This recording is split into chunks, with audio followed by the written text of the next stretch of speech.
Friends, എല്ലാവർക്കും നമ്മുടെ ഈ ഒരു ചാനലിലേക്ക് സ്വാഗതം. അപ്പോൾ ഞാനിന്ന് ഈ ഒരു വീഡിയോയിൽ വന്നിട്ടുള്ള ഒരു ബ്രൈറ്റനിങ് ഓയിലുമായിട്ടാണ്. നമ്മുടെ കുഞ്ഞു പാവം മുതൽ എല്ലാവർക്കും യൂസ് ചെയ്യാൻ പറ്റിയ നല്ല അടിപൊളി ഒരു ബ്രൈറ്റനിങ് ഓയിലായിട്ടാണ് ഞാൻ ഇന്ന് വന്നിട്ടുള്ളത്. അപ്പോൾ ആ ഒരു ബ്രൈറ്റനിങ് ഓയിൽ എങ്ങനെയാണ് ഉണ്ടാക്കുന്നതെന്ന് നമുക്ക് നോക്കാം.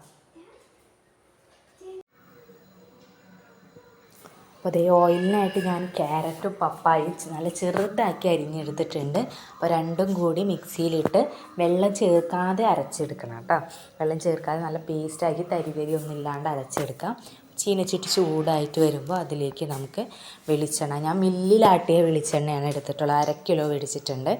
അപ്പോൾ അത് നല്ല വെളിച്ചെണ്ണ ആകുമ്പോൾ ആ സ്കിന്നിന് നല്ലൊരു ഗ്ലോയും അതൊക്കെ കിട്ടുമല്ലോ. അപ്പോൾ അതാണ് ഞാൻ മില്ലിലാട്ടിയ വെളിച്ചെണ്ണ എടുത്തിട്ടുള്ള വെളിച്ചെണ്ണ ഒന്ന് ചൂടായിട്ട് വരുമ്പോൾ നമുക്ക് ഈ ഒരു ക്യാരറ്റും പപ്പായയുടെ ആ ഒരു മിക്സ് ഇതിലേക്ക് ഇട്ട് കൊടുക്കുക. ഒരു 15 മിനിറ്റ് നേരം നന്നായിട്ട് തിളപ്പിച്ചെടുക്കാം.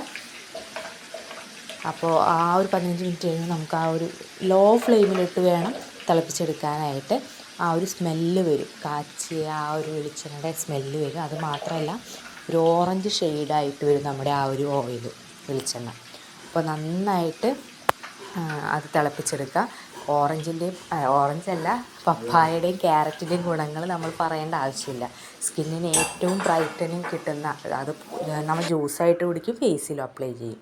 അപ്പോൾ അതാ കണ്ടോ, ഈ ഒരു ഓറഞ്ച് ഷെയ്ഡായിട്ടാണ് നമുക്ക് ഓയിൽ കിട്ടുക. അപ്പോൾ അത് ആറിയ ശേഷം ഞാൻ അരിപ്പയിലൊന്ന് അരിച്ചെടുത്തിട്ടുണ്ട്. അപ്പോൾ അതിൻ്റെ അടിയിൽ ആ ഒരു ഊറി നിൽക്കണ ആ ഒരു ഇതില്ലേ, വെളിച്ചെണ്ണയൊക്കെ നന്നായിട്ട് അരിച്ചെടുത്തിട്ടുണ്ട്. ബാക്കിയുള്ള ആ ഒരു കാണുന്ന ബാറ്റർ നമുക്ക് ആദ്യം ഫേസിലും എല്ലാത്തിലും അപ്ലൈ ചെയ്ത ശേഷം നമുക്ക് ഈ ഒരു ഓയിൽ എടുത്താൽ മതി. 2 കുപ്പിയിൽ എനിക്ക് ആ ഒരു ഓയിൽ കിട്ടിയിട്ടുണ്ട്.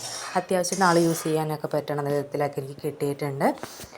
അപ്പോൾ നല്ല അടിപൊളി ഒരു ഓയിലാണ്. ഇത് കണ്ടു, ഇത്ര എനിക്ക് കിട്ടിയിട്ടുണ്ട്. വേറൊരു ബൗളിലും കിട്ടിയിട്ടുണ്ട്. അപ്പോൾ കുഞ്ഞു പാവകൾക്കൊക്കെ എന്നിട്ടാണ്, ആൺപാവകൾക്കൊക്കെ ഈ ഒരു മഞ്ഞൾ ഇൻക്ലൂഡ് ചെയ്തിട്ടുള്ള ഓയിലൊക്കെ പരട്ടുമ്പോൾ മീശേൻ്റെ അടി വളരില്ല എന്നൊക്കെ എല്ലാവരും പറഞ്ഞിട്ടുണ്ട്. അങ്ങനെയൊന്നും ഇല്ല എന്നാണ്, എന്നാലും നമുക്കൊരു പേടിയല്ലേ. അപ്പം എൻ്റെ പാവകൾക്ക് 2 ബോട്ടിൽ ഞാൻ തേച്ചു, പിന്നെ ഞാൻ നിർത്തി. എന്നിട്ട് ഈ ഒരു ഓയിലാണ് ഞാൻ യൂസ് ചെയ്യണത്. അപ്പോൾ എല്ലാവരും ഈ ഒരു നമ്മുടെ ക്യാരറ്റിൻ്റെയും പപ്പായയുടെയും ഓയിൽ ട്രൈ ചെയ്ത് നോക്കാം. നല്ലൊരു ഓയിലാണ്. അപ്പോൾ ഫ്രണ്ട്സ്, അപ്പോൾ നമ്മൾ ഓയിലൊക്കെ പാക്ക് ചെയ്തിട്ടുണ്ട്. ഈ ഒരു കുപ്പിയിൽ ഞാൻ ആക്കിയിട്ടുണ്ട്. അപ്പോൾ നല്ലൊരു അടിപൊളി ഒരു ബ്രൈറ്റനിങ് ഓയിലാണ്. അപ്പോൾ നമുക്കിതൊന്ന് കണ്ടോ, നല്ലൊരു മഞ്ഞ കളറാണ് കേട്ടോ ഈ ഒരു ഓയിലിന്.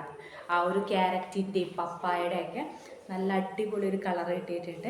നമ്മുടെ പപ്പായയും ക്യാരറ്റും എന്ന് പറയുന്നത് നിങ്ങൾക്കറിയാം, നല്ല അടിപൊളി ഒരു ബ്രൈറ്റനിങ് മെത്തേഡാണ്. എല്ലാവരും എപ്പോഴും യൂസ് ചെയ്യുന്നതാണ്. അപ്പോൾ നമ്മുടെ കുഞ്ഞുവായ്ക്കൊക്കെ ഈ ഒരു ഓയിൽ നമ്മൾ പ്രിപ്പയർ ചെയ്ത് വെച്ചിട്ടുണ്ടെങ്കിൽ പെട്ടെന്ന് തന്നെ നമുക്കായാലും യൂസ് ചെയ്യാൻ പറ്റാവുന്നതാണ്. അപ്പോൾ എല്ലാവരും ഈ ഒരു ഓയിൽ ഉണ്ടാക്കുക.